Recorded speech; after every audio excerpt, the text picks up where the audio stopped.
Hello everybody, this is छोटी दीदी। Welcome to our छोटी दीदी चैनल। एंड आज के इस वीडियो लेक्चर में हम पढ़ने जा रहे हैं क्लास 7 का हिस्ट्री में chapter number 3 the Delhi sultans. यानी कि अभी तक हमने चैप्टर फर्स्ट में देखा ट्रेसिंग चेंजेस थ्रू 1000 ईयर्स, हमारे 1000 से लेकर 2000 सालों के में क्या क्या चेंजेस हैं।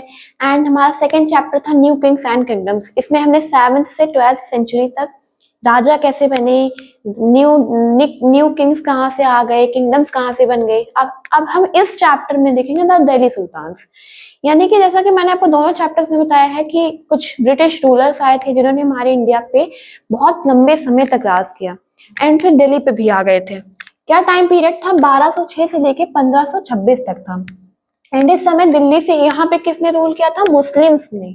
ठीक है, मुस्लिम्स ने किया था, मुस्लिम रूलर्स ने, जिन्हें सुल्तान या फिर सुल्तान्स ने राज किया था। ठीक है, दिल्ली सुल्तान्स का मतलब क्या होता है? जो रूलर्स दिल्ली से शासन करते थे, दिल्ली पे शासन करते थे, इन्हें सुल्तान कहा जाता था और उनका जो पूरा राज्य था उसे सल्तनत बोलते थे। ठीक है, एंड में थर्ड नंबर देखते हैं।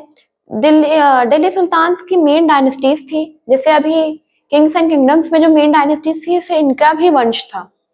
क्या थी वो? स्लेव डायनेस्टी थी, खलजी थी एंड तुगलक थी एंड शाहिद डायनेस्टी थी एंड लोडी डायनेस्टी थी। ये सब इनकी मेन डायनेस्टीज थी।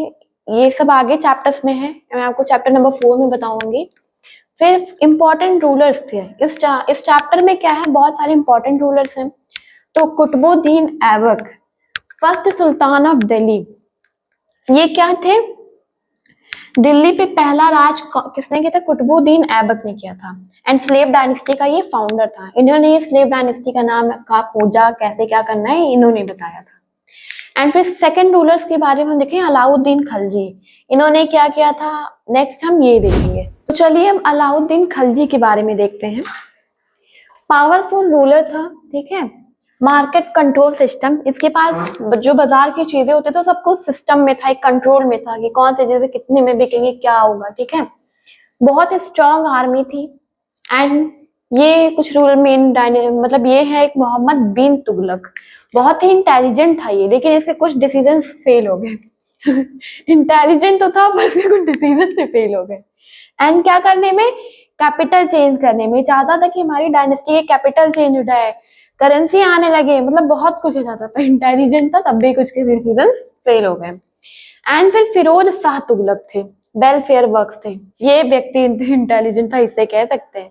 वेलफेयर वर्क्स मतलब जो लोगों की भलाई के लिए काम किया जाता है, जैसे कनाल्स बनवाता था, गार्डन्स बनवाता था। ठीक है, एंड फिर फिफ्थ नंबर देखते हैं एडमिनिस्ट्रेशन। जैसे मैंने आपको बताया था शासन व्यवस्था, एडमिनिस्ट्रेशन में क्या होता है? बहुत ही ज्यादा शासन होता है। ठीक है, बहुत ही रूल होता है। सुल्तान सुप्रीम पावर रखता था। एम्पायर को इक्ताज में बांटा गया। जो सुल्तान था बहुत ही सुप्रीम पावर रखता था और जो लड़ाई थी उसे जमीन के एरिया में बांट दिया कि यहाँ से तुम लड़ना, यहाँ से मैं लड़ूंगा।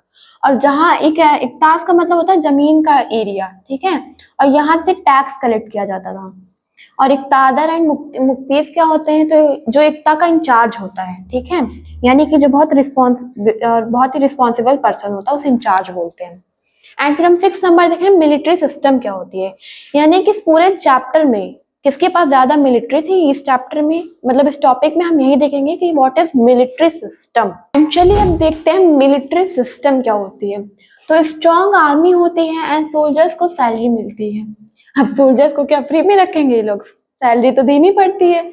एंड हॉर्सेस का रिकॉर्ड रखते थे ये लोग, यानी कि जो फेमस रूलर्स थे उनके पास घोड़े वगैरह होते थे, उनके भी रिकॉर्ड्स रखे जाते थे। ठीक है, नाम क्या है, क्या करते थे, ये सब। ठीक है, एंड 7 नंबर देखते हैं टैक्सेस। यहाँ पर जमीन पर टैक्स, ट्रेड पे टैक्स, जो मुस्लिम्स नहीं थे, जो हिंदू थे, ने जीजिया टैक्स, बहुत सारे यहाँ पे पूरे हिस्ट्री में भर भर के पैसे लिए जाते थे टैक्स के नाम पे। एंड दिल्ली सुल्तान की प्रॉब्लम्स क्या होते थे? लार्ज एम्पायर कंट्रोल करना, मतलब बहुत बड़ी लड़ाई को कंट्रोल करना बहुत मुश्किल हो जाता था। एंड रिवॉल्ट, यहाँ पे 24 घंटे लड़ाई होती थी। एंड कम्युनिकेशन, अब लड़ाई भाई हो रही है तो पूरा एरिया कवर रहेगा तो कम्युनिकेशन तो प्रॉब्लम होगी ही होगी। एंड फिर देखते हैं इंपॉर्टेंट रूलर्स। यहाँ सुल्तान बता चुकी हूँ, दिल्ली पे राज क्या मुस्लिम रूलर था। इक्तास क्या थे? रिवेन्यू के लिए दिया गया एरिया। ठीक है, एंड मुक्ति क्या होता है? एरिया, एकता का जो ऑफिसर होता है। ठीक है, इंचार्ज। एंड जीजिया क्या था? नॉन मुस्लिम पर टैक्स। जीजिया टैक्स अभी बताया, जो हिंदू होते थे उनसे भी टैक्स लिया जाता था कि तुम मुस्लिम नहीं हो उसके भी टैक्स दो। पूरी हिस्ट्री में टैक्स ही टैक्स, भर भर के पैसा, ठीक है। एंड ये चैप्टर अब फिनिश हुआ है एंड चैप्टर 4 का नाम है द मुगल एम्पायर, ठीक है। This is chapter 4 Mughal empire.